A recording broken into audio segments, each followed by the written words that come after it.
That 90s Show is a continuation of and spin-off to the classic sitcom That 70s Show.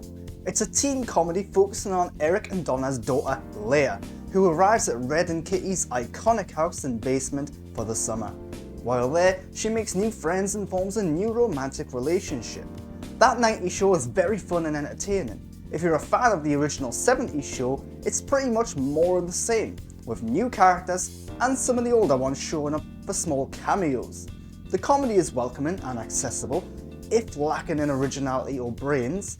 It's clearly aimed at a younger audience, meaning people who grew up on that 70s show may have also grown out of that type of humour. The main appeal of that 90s show is in seeing returning characters and favourites. Pretty much every major character from the original show, except Hyde and Eric's sister, return for this series. Kitty and Red are in prominent, almost leading roles, and they haven't missed a beat. They are great throughout the show, but clearly age has limited some of their capabilities. The other original stars pop in for brief cameos, with Fez and Donna having more recurring roles. It's great seeing them back, and this leads to one of the biggest problems with the show. The new cast are not as interesting as the original one.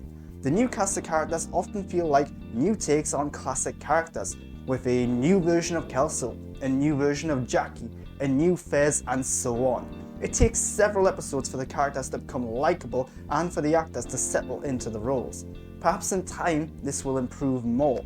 That 90s show feels like a classic but welcoming show.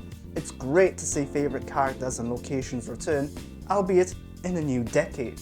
The original cast are the standouts. The new cast are fine after a few episodes, and the comedy is never great, but it isn't always bad either. Despite its flaws, there's something very pleasing and entertaining about this show, and I hope we get more.